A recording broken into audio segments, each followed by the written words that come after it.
is here as well. And I'm back with another video. We're gonna hop right into the topic. Today we are talking everything breastfeeding, what pumps I prefer, my struggles and triumphs with breastfeeding, and clogged ducts. But before we get into this video, go ahead and like and subscribe so you don't miss out on any of our new content.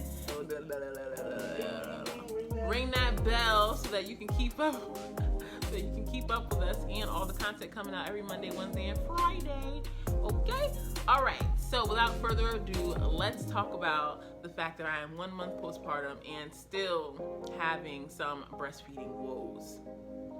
From day one, as soon as Sunny popped out, she did latch at the hospital. I was so geeked because I'm like, oh my gosh, you know, she latched on. I hear people struggling with the first latch, da da da da. She's gonna be a pro, whatever. Lo and behold, my milk did not come in, so we did end up supplementing a little bit for what, babe? First few days. Too busy looking at my losing draft. What you say? We ended up supplementing for like a week. No. Maybe. No, it was before the weekend. Yeah. So we did supplement for infant until my milk came in, and then when it came in with gusto, fury. There was lots of milk to spare. I had literally a stash in my freezer within the first 2-3 days of my milk coming in.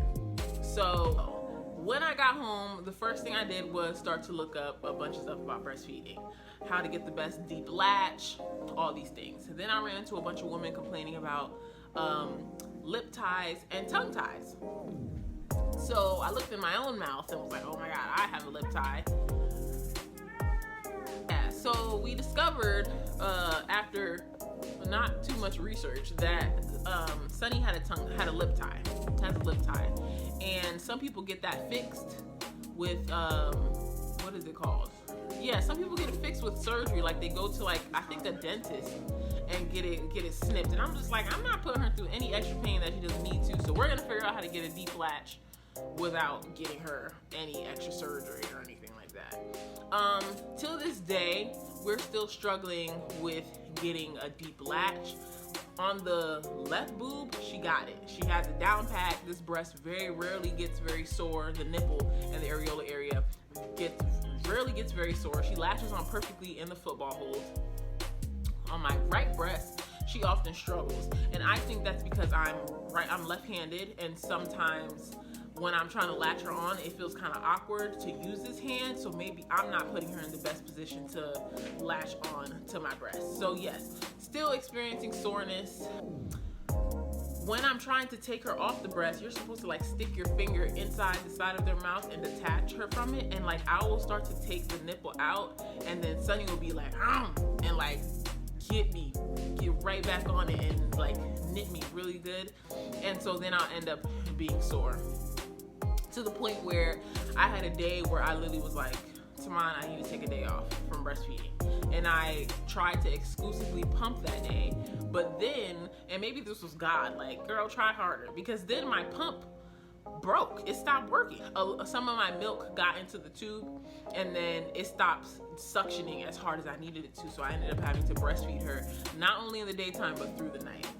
So yeah, so then we continue to breastfeed. Now, because of my soreness, my in and out soreness really, because they're not always sore. I have devoted breastfeeding from when Tamon takes her in the morning, which is around 7:30, to 6 p.m. at night. And then after 6 p.m., I pump from there until she's able to latch perfectly, and then I'll try to exclusively breastfeed. But as of right now, that schedule seems to work for us, and it hasn't caused any nipple confusion now that we are on a schedule. So she gets the boob for 12 hours of the day, and then she gets the bottle for the other 12 hours a day, just about.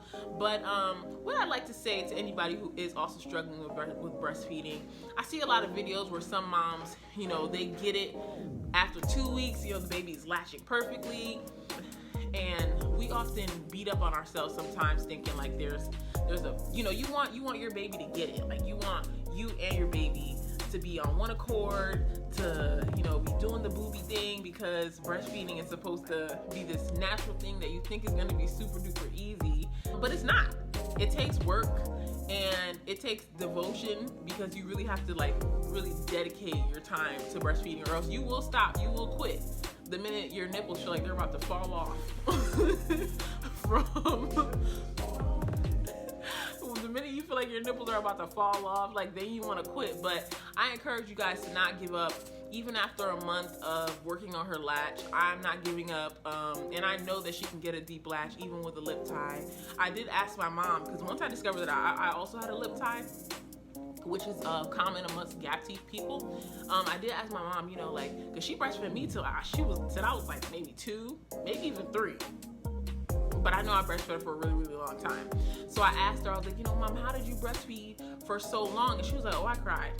I cried every time I had to breastfeed you. And I was just like, I don't think that's right. So that was one thing that I really couldn't get her advice on, because she experienced pain her entire 2-3 years of breastfeeding me.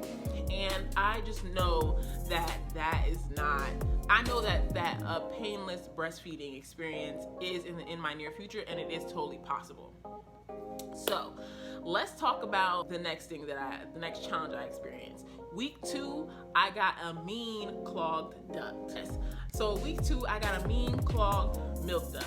And that happens when the breast doesn't fully empty out, and so one of your ducts still has leftover milk and new milk to your breast. So it was like a hard, literally it felt like a hard ball, like on the left side of my nipple. First day wasn't painful at all. Second day, I was in pain. Like it was so sore. I tried everything. I went into the bathroom and tried to do a hot shower. I tried using my heating pads and putting it directly on the breast. I tried to because sometimes they tell you to breastfeed, like have your boobs like kind of like just dangling down, and then have your baby suckle on the breast that way. But then because her latch wasn't perfect, it was even more painful. So then I found and I wish I knew the video so I could refer you guys, but I'm just gonna give you tea right now about what I did to clog up my milk duct. And I used something that I think every breastfeeding mom or pumping mom should have. Let me get it for you. It's the silicone Bumblebee breast pump. It's BPA free. It's 100% pure food grade silicone breast pump. It's small, handheld, portable, convenient, accommodates different sized breasts.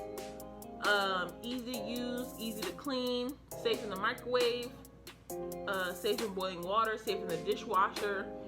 It's just amazing. Okay, so how you use it, the other one, because this one that I have, so this is it. Okay, I just pumped, and this was the leftover milk from my left breast. Because what I do is, as I'm pumping one boob, I'll put the silicone pump on the other boob, and then just let that, let those drip drops of milk get in there, and then I'll use that milk for my stash, and then I'll switch. So then I'll pump the other boob, and then I'll put the silicone pump on the next one, and then collect milk from there from the stash. So this is about, how much is this? This is about half an ounce of milk.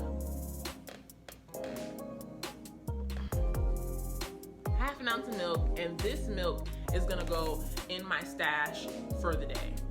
And it's gonna go into the bag of the milk that I've been collecting from my stash for the day, and then we're gonna go ahead and freeze that. So I would definitely recommend you getting one of those pumps.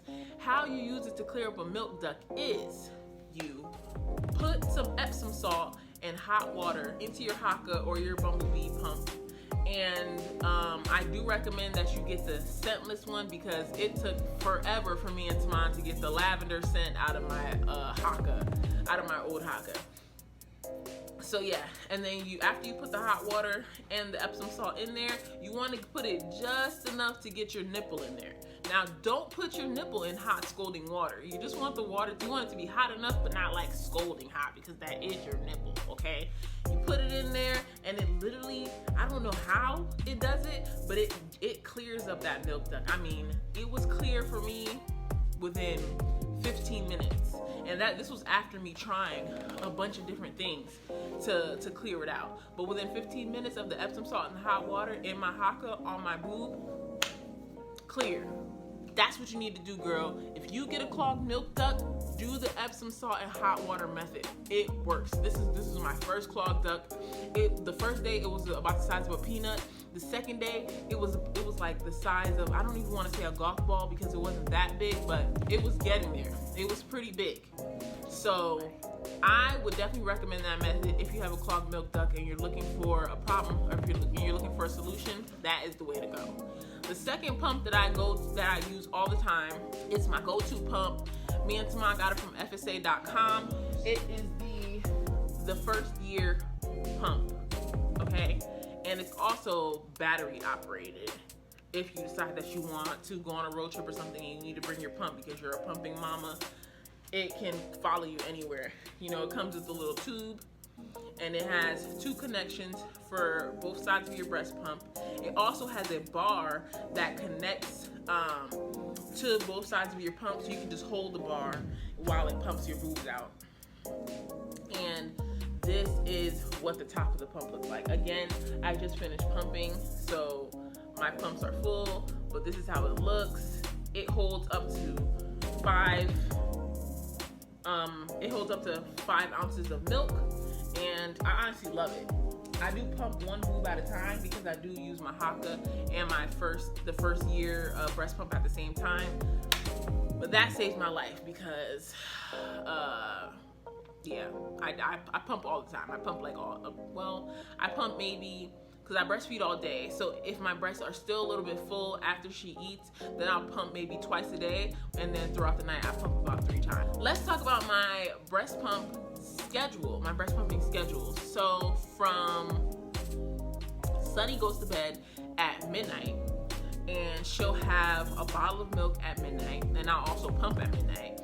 Then she'll wake up again at around 4, maybe like 3:30, 4, for another bottle, and I'll pump at 3:30 or 4, and then she doesn't get up again until it's time for her dad to get up, which is around at like 7:38, and that'll be her long like stretch of sleep, which is when I get my sleep. Then her dad will take her in the morning at around 7:30. I'll either breastfeed her, or if I have milk left over, if she didn't drink her whole bottle, from the night before, from the 3 o'clock round, I'll give her the rest of that, or I'll breastfeed her at 7:30, and then he can take her, and then she comes back to me around like 10:30, 11. So yeah, she eats pretty much every 2 to 3 hours. Oh, and let me show you guys how to put the haka pump on your boob the best way. This has been the most comfortable way for me to attach your haka to your boob. The most painless way is you take it, you bend the top down, okay? You stick your nipple right in the center of it, and then there's like a little bump here, right here. You wanna just squeeze that. Not all the way so your fingers are touching both sides, okay? Because that's what it's gonna do on your nipple. If you squeeze all the way, it's gonna just pop back up. So you wanna squeeze it just enough to get on your nipple, and then once you get it onto your perfect position, it's gonna pop like that and suction onto your boob, and then you're just gonna let go. Boom, okay? You can literally do anything while you're pumping your boobs with this breast pump. You can wash dishes, you can do your laundry, you can do your makeup, you can get ready for the day, whatever you want to do. This is the best cordless pump, milk duct sucker. Get residual milk throughout the day, build up your stash. This little thing right here is a lifesaver. I would recommend that you get 2 of them, or 3.